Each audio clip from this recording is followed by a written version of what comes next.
गंगा दशहरा के अवसर पर पत्नी सहित मंदाकिनी में स्नान करने आए युवक की नदी में डूबकर दर्दनाक मौत हो गई। बांदा जिले के बिलसंडा थाना क्षेत्र के बिलग्राम गांव का रहने वाला भारत बाबू अपनी पत्नी को लेकर बाइक से गंगा दशहरे के अवसर पर स्नान करने चित्रकूट आया था। स्नान के बाद भारत बाबू तैरकर नदी के दूसरे किनारे जा रहा था, लेकिन नदी के दूसरे छोर में गहराई अधिक होने की वजह से उसकी सांस भर आई और वह नदी में डूबने लगा। पति को नदी में डूबता देख उसकी पत्नी ने शोर मचाया तो आसपास के मल्लाह मौके पर पहुंचे और नदी में युवक को तलाश करने लगे। करीब आधे घंटे की मशक्कत के बाद वह नदी से युवक को निकालने में सफल हुए और उसके सीने को पम कर सांस वापस लाने की भरसक कोशिश की, लेकिन वह सफल नहीं हो पाए। घटना की सूचना पाकर मौके पर पहुंची पुलिस ने आनन फानन में एम्बुलेंस बुलाकर भारत बाबू को अस्पताल भेजा, लेकिन अस्पताल पहुंचने से पहले ही उसकी मौत हो गई थी। ये स्नान कर रहा था, उस पार स्नान कर रहा था, उस पार गहराई कम है, गहराई इस पार आई है, ज़्यादा गहरा है।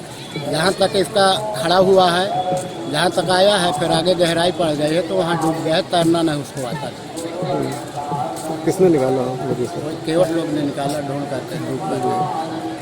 मंदाकिनी नदी की सीढ़ियों में काई और नदी के अंदर खरपतवार होने की वजह से लोग अक्सर गलती कर बैठते हैं और प्रशासन की लापरवाही के चलते पैदा हुई यह स्थिति उनके लिए जानलेवा साबित हो जाती है। चित्रकूट के संत महंत मंदाकिनी नदी में प्रशासन की इस अनदेखी से बेहद नाराज है। उनका कहना है कि अगर यही स्थिति रही तो लोग बाग यूं ही अपनी जान गंवाते रहेंगे और प्रशासन सिर्फ हाथ पर हाथ धरे बैठा रहेगा।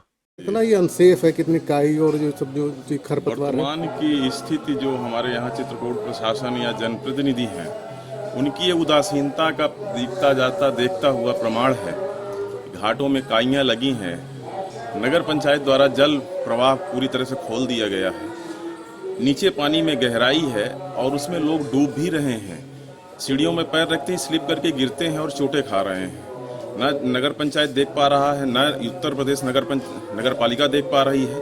वर्तमान जो स्थिति है, प्रशासन भी घूम रहा, प्रशासन भी ये नज़रअंदाज कर रहा है कि घाटों में काइयाँ लगी हैं, या तो जल भराव किया जाए या उनकी सफाई कराई जाए। सिंचाई विभाग की अहम भूमिका होती है। अमावस्या के मेले के दौरान सिर्फ 2 सीढ़ियाँ साफ करा दी जाती हैं और पूरा पैसा निकाल लिया जाता है हर मंथ। सफाई के नाम पर सिंचाई विभाग पूरी तरह से गोलमाल कर रहा है। ना प्रशासन को दिख रहा, ना जिला प्रशासन देख पा रहा, ना जनप्रतिनिधि इस चीज़ को देख पा रहे हैं। मैं तो समझता हूँ कि तीर्थ के नाम पर लूट मची है।